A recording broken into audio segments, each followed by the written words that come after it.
ounce of star sand to 1 gallon of water.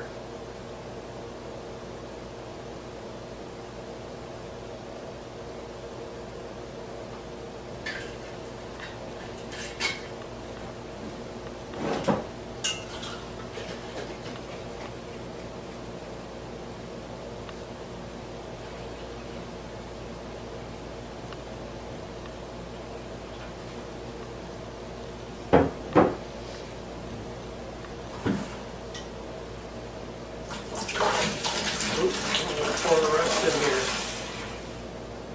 Okay, so I've sanitized everything using a gallon of water and a 1/4 ounce of star sand. Sanitized the countertop, all my tools, these jugs. I've got warm water in here. Gets up to 95 degrees Fahrenheit. So we're going to activate the yeast because it needs to get started.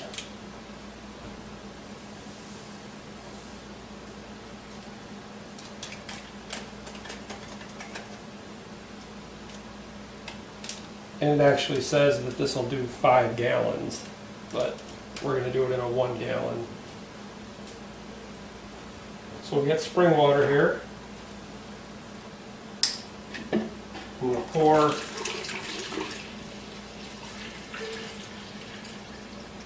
most of it off, half of it, right there. Save that because you're going to top that off here once you get everything added in. I actually bought some cheap wine from Walmart to do this in, but these bungs are too big to go in the hole for the airlocks. So I'll do it in here. And then when I have to drain it, siphon it out of here and leave the residue at the bottom, I'll siphon it into these.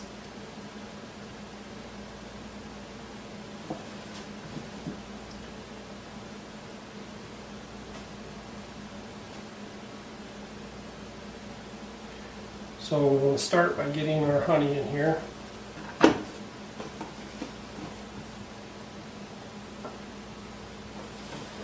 It's 3.5 pounds of honey from our beehives. Down there.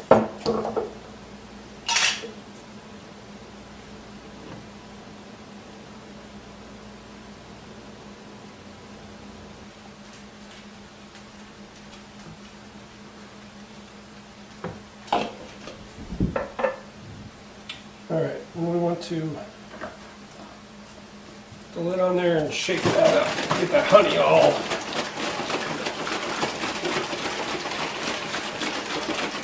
distributed into that water evenly into your mix. And the yeast needs the oxygen. So we're going to add a dozen raisins. This is food, doesn't do anything for flavor. That's food for the yeast.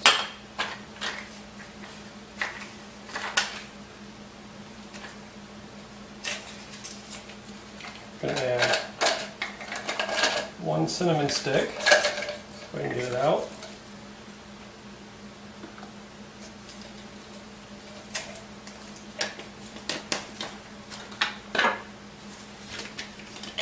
And 1 clove.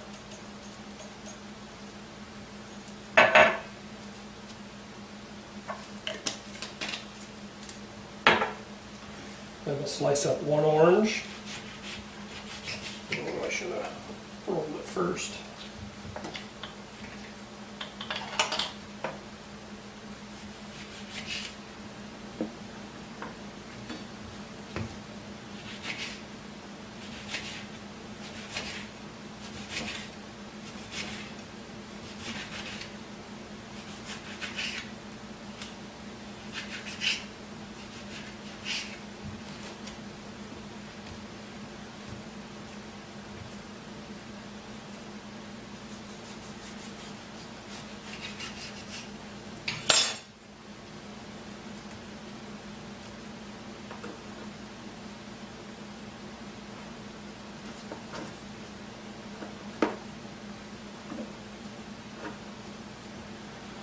So now we're gonna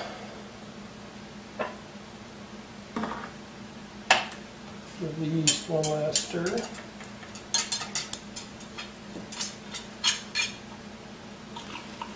Add that.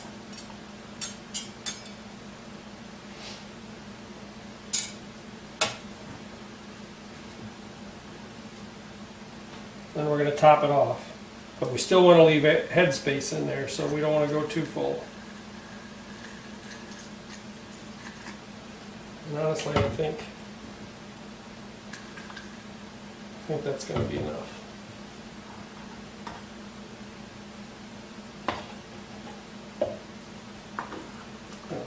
Put this lid on. Give it another good shake.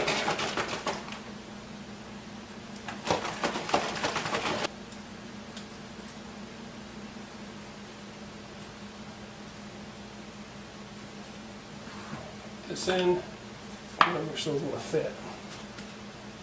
When I researched this, you can use a balloon even and put pinholes in it to do this. Oops. For an airlock, if you want to do that for the airlock. And then we're going to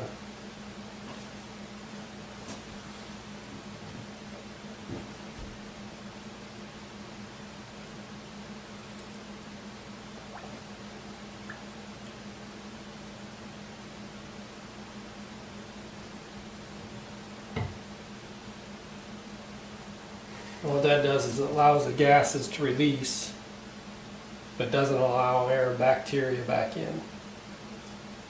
So, and you're going to set that in a cool, dark place and let it do its thing for a couple of months. When it quits bubbling, releasing gas, that's when you transfer just the liquid contents to another container and then let that sit. So from my research, this is the simplest mead recipe there is. So I brought these up from the basement last night, where they were in a cool, dark place and have been for over a month now, and they quit bubbling. Now when I brought them up last night, they kind of started bubbling because you can be as careful as you want and you're going to agitate that yeast at the bottom a little bit, and it gets a little more oxygen, it's going to start acting again, and you're going to get that. So there is a little bit of bubbling going on, but prior to me bringing them up, these two were done bubbling.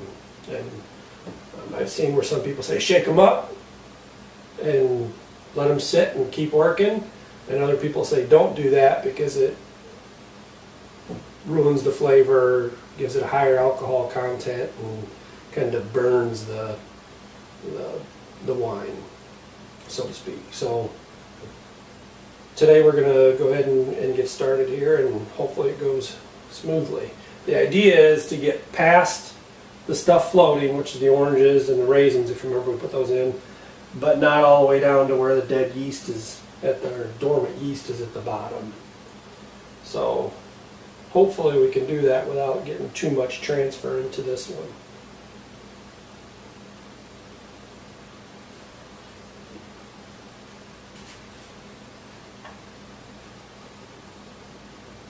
And they say just pouring it adds oxygen to it, which is something you don't want to do. You want it to go in to the jar slow. You don't want it agitating because you don't want to add any oxygen to it. Again, creating that over alcohol.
And what we would need to do is we need to let this sit another month or so, according to the instructions I found.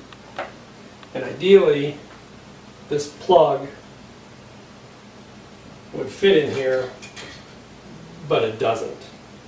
So we're going to let it sit in here and see if it clears off and settles even more. Just every once in a while we're going to have to loosen that to gas it. Make sure the pressure doesn't build too much and just release the gas. And I'll probably start with it once a day and go from there to see how often and how much gas is in there.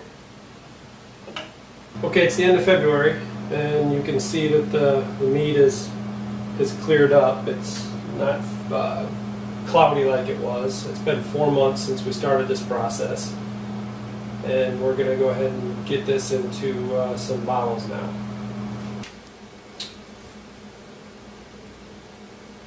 And I ended up just going to the, if you remember earlier in the video, the bungs I had didn't fit these. I ended up going to our local hardware store and getting some of the cork bungs, drilling a hole through it.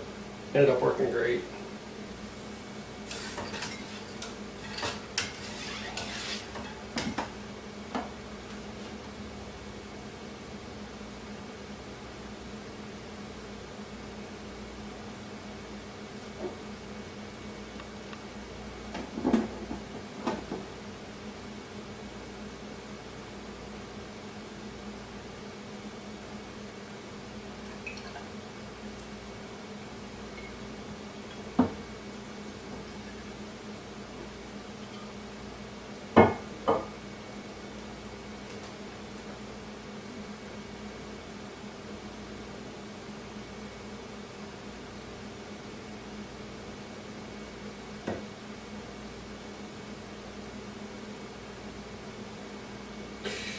Ooh, gotta pay attention.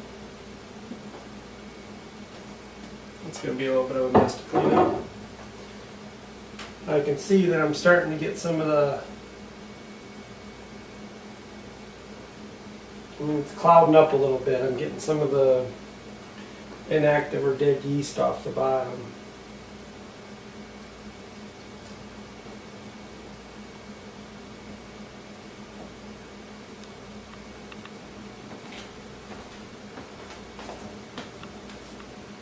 So I did a taste test after I put it in this jug just to see what it was, and I wasn't overly impressed.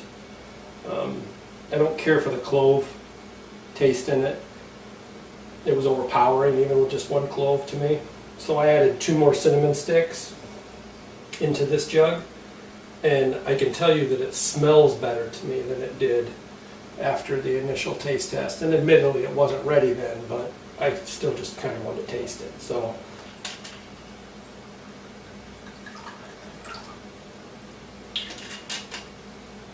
alright, I can't wait. I gotta try it.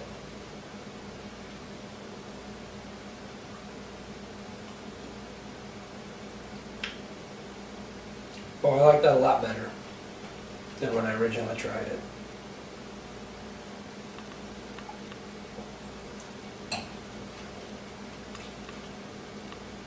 Yeah.